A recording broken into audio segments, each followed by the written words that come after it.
اللہ من الشیطان الرجیم بسم اللہ الرحمن الرحیم السلام علیکم ورحمۃ اللہ وبرکاتہ۔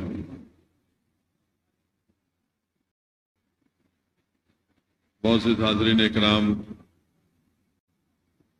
مجلس اتحاد المسلمین کے معتمد عمومی و سابقہ رکن اسمبلی محترم جناب الحاج احمد پاشا قادری صاحب، مسجد جامع مسجد محمدیہ کے صدر صاحب اور تمام انتظامیہ کمیٹی کے اراکین، مسجد محمدیہ کے امام و خطیب محترم جناب حنیف قادری صاحب،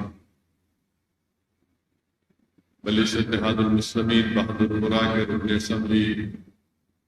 جناب مبین صاحب، معزز حاضرین اکرام، بزرگان قوم اور ملت، میرے غیور نوجوان ساتھیوں، میں سب سے پہلے مسجد احاطہ کے انتظامیہ کمیٹی کے صدر اور اراکین کا شکریہ ادا کرتا ہوں کہ انہوں نے آج ماہ رمضان کے تیسرے جمعے کے دن اس مسجد میں جلسے یوم القرآن کا انعقاد عمل میں لایا اور ہم کو یہاں پر آنے کی دعوت دی۔ میں ان کا شکریہ ادا کرتا ہوں۔ آپ تمام اس بات سے بخوبی واقف ہیں کہ پارلیمانی الیکشن کے انتخابات کے شیڈیول کا اعلان ہو چکا ہے اور ضابط اخلاق نافذ ہے، جس کو MCC کہتے ہیں انگریزی میں۔ تو میں کوئی سیاسی بات یہاں پر نہیں کروں گا، نہ ہی آپ سے یہ اپیل کروں گا کہ آپ مجلس اتحاد المسلمین کو ووٹ دیں، کیونکہ یہ ضابط اخلاق نافذ ہے۔ میرے عزیز دوستوں اور بزرگوں، میں جب آج مسجد میں اندر آیا تو خطیب اور امام حضرت مولانا حنیف قادری صاحب اپنا بیان کر رہے تھے، تو محترم نے اپنے بصیرت افروز کتاب میں حضرت علی کرم اللہ وجہ شیر خدا کی شہادت کا ذکر کیا اور ساتھ ہی ساتھ آپ نے جنگ بدر کا بھی ذکر کیا۔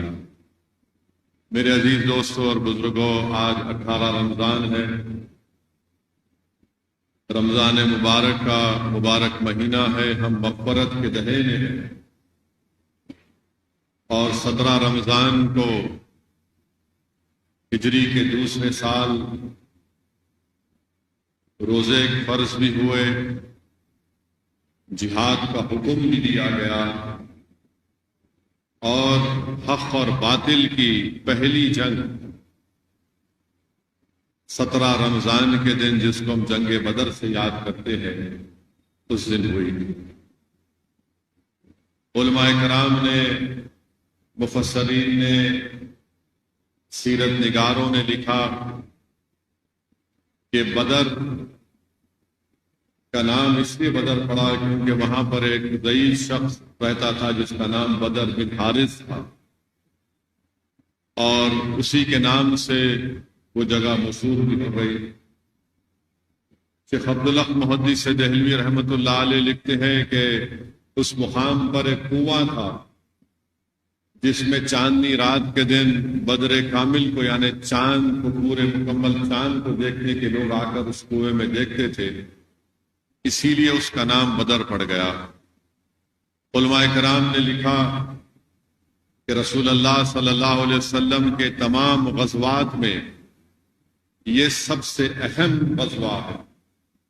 جس کو قرآن میں یوم الفرقان کے نام سے یاد کیا جاتا ہے۔ قرآن نے کہا کہ جنگ بدر یوم الفرقان، یہ حق اور باطل کی پہلی جنگ، یہ مسلمانوں اور مشرکوں میں اس دن کے کھلے فرق کا دن ہے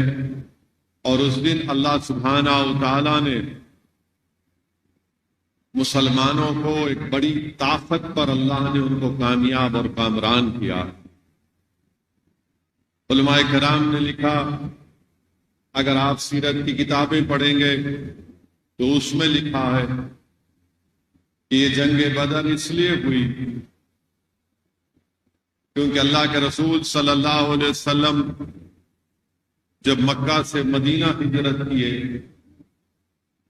تو رسول اللہ صلی اللہ علیہ وسلم کے ساتھ کئی صحابہ کرام یا پہلے یا بعد میں جب مدینہ شریف کو تشریف لائے اللہ کے رسول صلی اللہ علیہ وسلم کے ساتھ، تو ان کا گھر مکے میں مشرکین نے چھین لیا، ان کی دولت ان سے چھین لی۔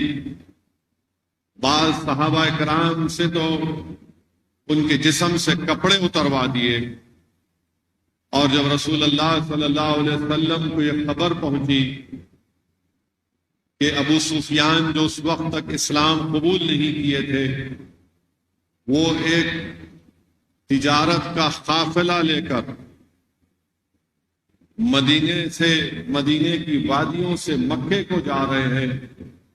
اور اگر یہ تجارت جس میں اسلحہ ہے، بڑا ساز و سامان ہے، اگر یہ مکہ پہنچے گا تو یہ مشرکین مکہ مسلمانوں کے خلاف استعمال کریں گے۔ اللہ کے رسول صلی اللہ علیہ وسلم نے صحابہ کرام کو حکم فرمایا کہ نکلو اپنے گھروں سے، ہم کو اس قافلے کو روکنا ہے جس میں اسلحہ ہے، ساز و سامان ہے۔ اور رسول اللہ صلی اللہ علیہ وسلم کے حکم پر صحابہ کرام نکل پڑے، اور رسول اللہ صلی اللہ علیہ وسلم نے اللہ سے دعا کی کہ یا اللہ، یہ جو آج مٹھی بھر لوگ ہیں ان کے جسموں پر کپڑے نہیں ہیں، ان کو کپڑے عطا کر دے، یہ محتاج ہے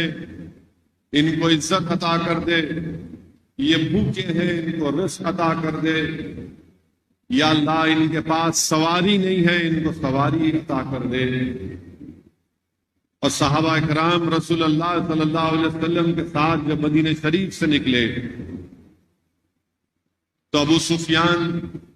راستے میں ان کو اونٹ کی مینگنیاں نظر آتی ہیں۔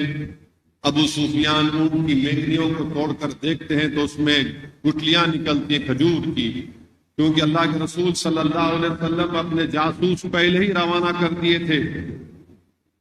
کہ ابو سفیان جو قافلہ لے کر جا رہے ہو اس کا تعاقب کرو، اس کے موومنٹس کی اطلاع دو۔ تو ابو سفیان کو اندازہ ہو گیا، اور انہوں نے ایک شخص کو جس کا نام علماء کرام نے لکھا کہ اس کا نام زمزم غفاری تھا، اس سے کہا کہ تم فوراً مکے کو جاؤ اور جا کر اہل قریش سے کہنا کہ اللہ کے رسول محمد صلی اللہ علیہ وسلم اپنے صحابہ کرام کے ساتھ مدینے سے نکل پڑے ہیں، اور وہ اپنا تجارت کے قافلے کا راستہ ساحلی راستے کی طرف موڑ دیتے ہیں۔ اللہ کے رسول صلی اللہ علیہ وسلم صحابہ کرام کے ساتھ نکلتے ہیں، تو جب یہ زمزم غفاری مکے کو پہنچتا ہے، اس سے پہنچنے سے پہلے علماء کرام نے لکھا کہ ایک خواب رسول اللہ صلی اللہ علیہ وسلم کی پھوپھی حضرت عاتکہ بن عبد المطلب خواب دیکھتی ہیں، اور خواب یہ دیکھتی ہے کہ کعبۃ اللہ شریف میں اونٹ پر کوئی لوگ آ کر پکار کر کہہ رہا ہے کہ اہل قریش تم تیار ہو جاؤ، تمہاری تباہی اور بربادی ہونے والی ہے۔ وہ خواب حضرت عاتکہ حضرت عباس کو سناتی ہے۔ حضرت عباس رضی اللہ تعالی عنہ جا کر ابو جہل کو سناتے ہیں، تو ابو جہل غرور اور تکبر میں ڈوب کر کہتا ہے کہ عباس، اب کیا تمہارے گھر میں بھی تمہاری عورتیں نبوت کا دعویٰ کریں گی؟ اور اگر 3 دن کے اندر یہ خواب پورا نہیں ہوا تو میں پورے مکے میں اعلان کر دوں گا کہ تمہارا خاندان دروغ جھوٹا۔ تو تیسرے دن زمزم غفاری مکے کو پہنچتا ہے، اور اس زمانے میں خطرے کا سگنل دینے کے لیے یہ طریقہ تھا کہ بتایا جاتا تھا کہ اونٹ کے ناک اور کان کٹے ہوئے ہیں، اور جب زمزم غفاری جا کر ابو سفیان کا پیغام پہنچاتا ہے تو ابو جہل اور مشرکین مکہ 1000 کی تعداد میں پورے اسلحہ کے ساتھ، ایک ایک آدمی کے پاس اسلحہ، اونٹ سواری، گھوڑے، کھانا، باجا اور ناچنے والی خواتین کو لے کر وہ نکلتے ہیں۔ ابو سفیان نکل جاتے ہیں اپنے تجارت کا قافلہ لے کر۔ یہ بات سمجھنا ضروری ہے کہ اللہ کے رسول صلی اللہ علیہ وسلم جنگ کرنے کے لیے نہیں نکلے تھے، مگر مشرکین مکہ جنگ کرنے کے لیے نکلتے ہیں۔ تو رسول اللہ صلی اللہ علیہ وسلم کو حضرت جبرائیل علیہ السلام آ کر مقام صفرا کے پاس یہ بتاتے ہیں کہ ابو جہل اور مشرکین مکہ 1000 کی تعداد میں نکل پڑے۔ اللہ کے رسول صلی اللہ علیہ وسلم اس مقام صفرا کے پاس صحابہ کرام سے مشورہ فرماتے ہیں تو حضرت صدیق اکبر ابو بکر صدیق اکبر رضی اللہ تعالیٰ عنہ فرماتے ہیں یا رسول اللہ صلی اللہ علیہ وسلم، ہم آپ کے حکم کے منتظر ہیں۔ حضرت عمر بن خطاب رضی اللہ تعالیٰ عنہ فاروق اعظم فرماتے ہیں یا رسول اللہ صلی اللہ علیہ وسلم، آپ کا حکم ہمارے لیے حرف آخر ہے۔ حضرت مقداد کھڑے ہو کر فرماتے ہیں یا رسول اللہ صلی اللہ علیہ وسلم، آپ کو جو اللہ نے کہا آپ کر گزری، ہم آپ کے ساتھ ہیں۔ ہم قوم موسیٰ کی طرح نہیں ہیں جو یہ کہیں گے کہ آپ اور اللہ جا کر ان سے مقابلہ کریں۔ حضرت سعد بن عبادہ رضی اللہ تعالیٰ عنہ کھڑے ہو کر کہتے ہیں یا رسول اللہ صلی اللہ علیہ وسلم، اگر آپ ہم کو سمندر میں کودنے کے لیے کہیں گے تو ہم کود جائیں گے۔ اللہ کے رسول صلی اللہ علیہ وسلم ان تمام کے لیے دعا فرماتے ہیں۔ رسول اللہ صلی اللہ علیہ وسلم اس مقام کا جنگ بدر کا معائنہ کرتے، وہاں پر رسول اللہ صلی اللہ علیہ وسلم کے لیے ایک عریش بنایا جاتا ہے، ایک چھوٹا سا ٹینٹ بولیے، اور رسول اللہ صلی اللہ علیہ وسلم اس جگہ پر اس میدان میں اس مقام کی نشاندہی کرتے کہ کل یہاں پر عتبہ مارا جائے گا، کل یہاں پر ابو جہل مارا جائے گا۔ اور اللہ کے رسول صلی اللہ علیہ وسلم رات میں اللہ کی بارگاہ میں سرو سجود ہیں اور گر گڑا کر آنکھ سے آنسو مبارک جاری ہیں، اور رسول اللہ صلی اللہ علیہ وسلم دعا فرما رہے کہ یا اللہ، یہ جو مٹھی بھر لوگ اگر کل ہار جائیں گے تو صبح قیامت تک تیرا نام لینے والا نہیں ہوگا، اللہ کامیاب کر دے۔ حدیث شریف میں آیا ہے کہ اللہ کے رسول صلی اللہ علیہ وسلم اتنی رفت آمیز دعا کرتے ہیں کہ آپ کے کھندے مبارک سے آپ کی کملی گر جاتی ہے۔ صدیق اکبر اٹھتے ہیں، اللہ کے رسول صلی اللہ علیہ وسلم سے لپیٹتے ہیں، کہتے ہیں کہ یا رسول اللہ صلی اللہ علیہ وسلم، اللہ آپ کو غالب کرے گا، کل اللہ آپ کو غالب کرے گا۔ صبح ہوتی ہے، اللہ کے رسول صلی اللہ علیہ وسلم جہاد پر خطبہ دیتے ہیں اور مسلمانوں کی فوج کی صفوں کو سیدھا کرتے ہیں۔ تو رسول اللہ صلی اللہ علیہ وسلم دو کم سن بچوں کو دیکھتے ہیں، ان کا نام حضرت معاذ حضرت معوذ رضی اللہ تعالی۔ اللہ کے رسول صلی اللہ علیہ وسلم حضرت معاذ کو صف میں رکھتے ہیں، حضرت معوذ کو ہٹا دیتے ہیں۔ تو وہ کہتے ہیں یا رسول اللہ صلی اللہ علیہ وسلم، میں قد میں چھوٹا ہوں، عمر میں چھوٹا ہوں، مگر آپ کشتی کرا کر دیکھ لیجئے، میں اپنے بھائی کو ہرا دوں گا۔ دونوں بھائیوں میں کشتی ہوتی ہے، چھوٹا بھائی بڑے بھائی کے کان میں کہتا ہے دیکھو رسول اللہ صلی اللہ علیہ وسلم تم کو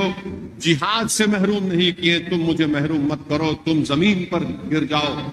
بڑا بھائی چھوٹے بھائی کے جذبے جہاد کے شوق کو دیکھ کر زمین پر گر جاتا ہے، چھوٹا بھائی بڑے بھائی کے سینے پر بیٹھتا ہے۔ اللہ کے رسول صلی اللہ علیہ وسلم یہ دیکھ کر مسکراتے ہیں، ان دونوں کو جہاد میں شامل کر لیتے ہیں۔ پھر رسول اللہ صلی اللہ علیہ وسلم کے ہاتھ مبارک میں ایک تبر کی لکڑی ہے اور مسلمانوں کی فوج کی صفوں کو سیدھا کر رہے ہیں۔ ایک صحابی رسول ہے جن کا نام سواد انصاری رضی اللہ تعالیٰ عنہ۔ اللہ کے رسول صلی اللہ علیہ وسلم نے اس تبر کی لکڑی سے حضرت سواد کے پیٹ پر تھوڑا پیٹ بڑا تھا اس صحابی رسول کا، ضرب لگاتے ہیں تو وہ چیخ مار کر کہتے ہیں یا رسول اللہ صلی اللہ علیہ وسلم، اللہ آپ کو حق دے کر بھیجا ہے، آپ کے دست مبارک میں انصاف ہے، عدالت ہے، آپ اس کا قصاص دیجیے، آپ نے غیر ضروری مجھے مارا۔ آپ دیکھیے ایک فوج ہے، کمانڈر ان چیف ہے، اور اگر کوئی سپاہی اپنے کمانڈر ان چیف سے آج کے دن میں کہے گا کہ تم نے ایسا کیوں کیا، تو کمانڈر ان چیف بولے گا اس کا کورٹ مارشل کر دو۔ رسول اللہ صلی اللہ علیہ وسلم رحمت اللہ علیہ ہے، اللہ کے رسول صلی اللہ علیہ وسلم کہتے ہیں کہ سواد آؤ اپنا بدلہ لے لو۔ حضرت سواد دوڑتے ہیں اور اللہ کے رسول صلی اللہ علیہ وسلم کے جسم مبارک سے لپیٹ جاتے ہیں اور بوسہ دینا شروع کرتے ہیں۔ رسول اللہ صلی اللہ علیہ وسلم پوچھتے ہیں سواد تم کیا کر رہے ہو؟ حضرت سواد انصاری کہتے ہیں یا رسول اللہ صلی اللہ علیہ وسلم میری موت میرے سامنے ہے، زندگی کی آخری لمحوں میں ہوں، میں چاہتا ہوں کہ اس دنیا سے جانے سے پہلے اپنے جسم کو آپ کے جسم سے مس کر لوں۔ یہ صحابہ کرام کا جوش اور جذبے جہاد اور شہادت تھا۔ جنگ شروع ہوتی ہے، میرے عزیز دوستوں اور بزرگوں، خدا کی قدرت پر عملی ثبوت پیش کیا جاتا ہے۔ صرف 8 تلواریں، 2 گھوڑے، 70 اونٹ سے 1000 مشرکین سے مقابلہ 313 مسلمان کرتے ہیں۔ کتنے؟ 8 تلواریں، 2 گھوڑے، 70 اونٹ اور 100 بختر تھے شاید۔ اور پھر جب مقابلہ شروع ہوتا ہے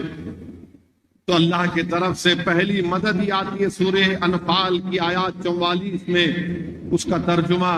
مفسرین نے کیا کہ اللہ نے مسلمانوں کی تعداد مشرکین کو کم دکھائی۔ اللہ نے مسلمانوں کو مشرکین کی تعداد کم دکھائی اس لیے کہ مسلمانوں کے دلوں میں خوف نہ پیدا ہو، اور مشرکین کو مسلمانوں کی تعداد کم اس لیے دکھائی کہ وہ پورے کے پورے مسلمانوں کے صف میں ان کے نے سورہ آل عمران میں اس کا ذکر کیا، آیت نمبر 13 ہے آل عمران کی، جس میں مفسرین نے ترجمہ کیا کہ اللہ نے مسلمانوں کی فوج کو مشرکین کے سامنے بہت زیادہ دکھایا تاکہ ان پر خوف طاری ہو جائے۔ پھر تیسرا اللہ نے سورہ انفال کی آیت نمبر 9 میں اس کا مفسرین نے ترجمہ کیا، اللہ نے فرشتوں کو نازل کیا، اللہ سبحانہ و تعالیٰ نے فرشتوں کو نازل کیا مسلمانوں کی مدد کے لیے۔ پھر چوتھی مدد کا ذکر سورہ انفال میں آیا کہ اللہ کے رسول صلی اللہ علیہ وسلم اپنے ہاتھ میں کنکریاں اٹھاتے اور مشرکین کی طرف اٹھا کر پھینکتے اور کہتے شاہت الوجوہ شاہت الوجوہ۔ تو اللہ فرما رہا ہے کہ میرے محبوب یہ آپ نہیں پھینک رہے ہیں، ہم پھینک رہے ہیں۔ اور پھر جس جگہ پر مشرکین نے جگہ منتخب کی تھی انہوں نے پانی کے کنویں پہ قبضہ کر لیا، تو اللہ نے بارش کو نازل کیا اور مسلمانوں کو پانی پینے کو ملا۔ تو بہرحال میرے عزیز دوستوں اور بزرگوں، اللہ سبحانہ و تعالیٰ نے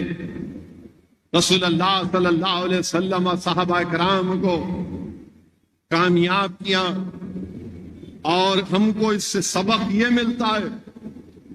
کہ مسلمان طاقت پر قوت پر بھروسہ نہیں کرتا، مسلمان خدا کی قدرت پر بھروسہ کرتا ہے۔ مسلمان خدا کی قدرت پر بھروسہ کرتا ہے۔ مسلمان تعداد نہیں دیکھتا، حق کے لیے، حق کی سربلندی کے لیے مسلمان اپنا سب کچھ قربان کرتا ہے۔ یہ پہلا سبق اور درس ہم کو جنگ بدر سے اس کا ملتا ہے۔ یہ جو دوست بھائی تھے معاذ اور معوذ، وہ جنگ میں ہے اور جا کر ایک صحابی رسول سے پوچھتے ہیں کہ بتاؤ ابو جہل کہاں ہے؟ تو ایک صحابی رسول بولتے ہیں دیکھو ابو جہل یہ ہے۔ تو دونوں بھائی جا کر ابو جہل پر لپکتے ہیں۔ ابو جہل کے ایڑی پر ایک بھائی تلوار مارتے ہیں، دوسرا بھائی کسی اور جسم کا تلوار مارتا ہے۔ ابو جہل پلٹا کر ایک بھائی کو تلوار سے مارتا، زخمی، دونوں کو زخمی کر دیتا ہے۔ تو ایک بڑے بھائی کا حضرت معاذ رضی اللہ تعالی عنہ کا کندھے پر تلوار کی مار پڑتی ہے، وہ لٹکتا ہے کندھا۔ وہ دوڑتے ہوئے رسول اللہ صلی اللہ علیہ وسلم کے پاس جاتی ہے، یا رسول اللہ میرا کندھا لٹک رہا ہے۔ اللہ کے رسول صلی اللہ علیہ وسلم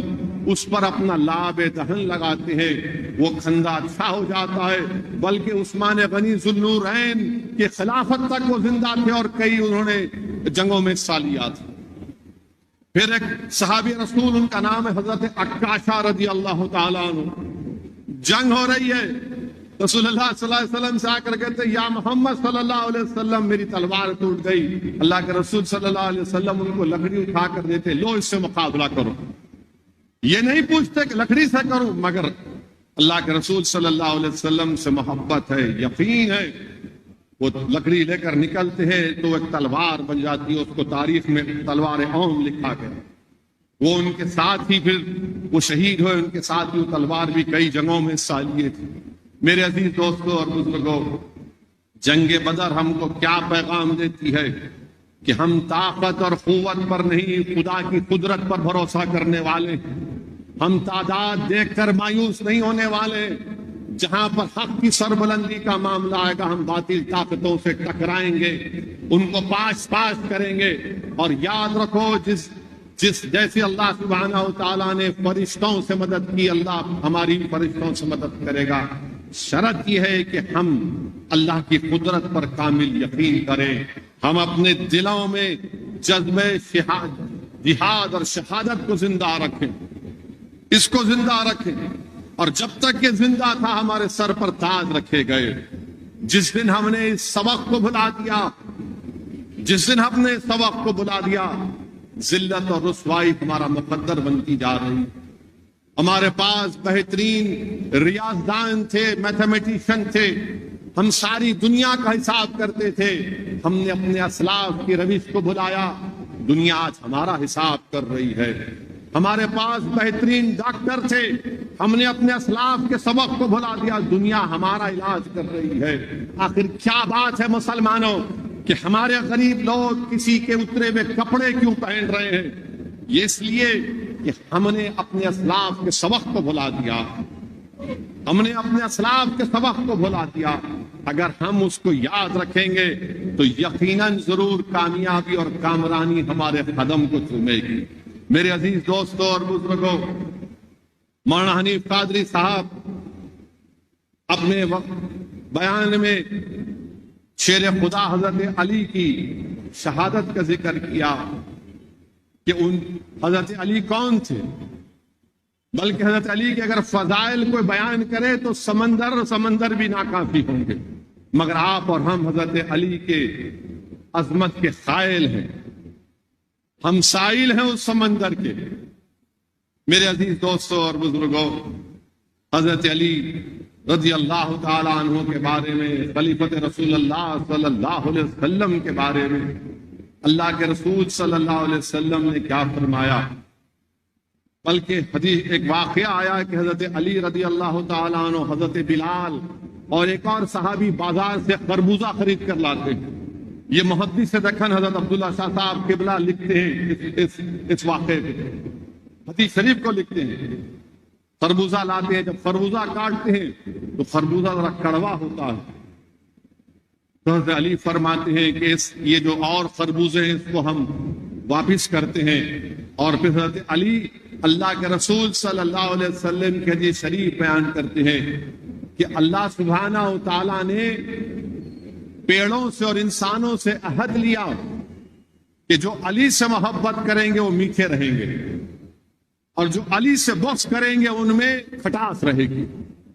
تو یہ خربوزہ شاید اسی، حضرت علی فرما رہے ہیں کہ یہ خربوزہ شاید اسی جھاڑ سے آیا جو نفرت رکھتا ہے مجھ سے۔ اللہ کے رسول صلی اللہ علیہ وسلم کی حدیث ہے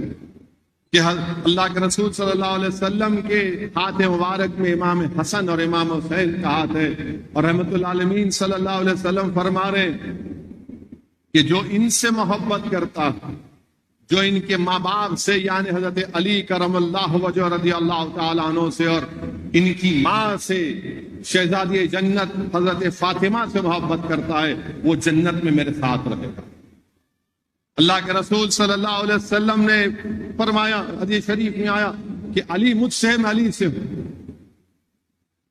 حضرت اسامہ صحابی ہیں اور کہتے ہیں کہ علی آپ میرے مولا نہیں، رسول اللہ صلی اللہ علیہ وسلم میرے مولا ہیں۔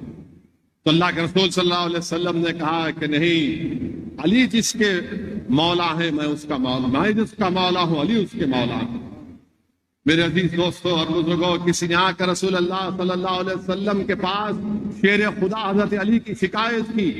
اللہ کے رسول صلی اللہ علیہ وسلم نے جب یہ شکایت سنی تو ممبر شریف پر کھڑے ہو کر خطبہ دے کر دیکھا کہ خبردار علی کی شکایت مت کرنا، وہ اللہ کی رحم خشیت پر ہے۔ میرے عزیز دوستوں اور بزرگوں، فضائل علی میں اللہ کے رسول صلی اللہ علیہ وسلم نے فرمایا کہ میں علم کا شہر ہوں اور علی علم کا دروازہ۔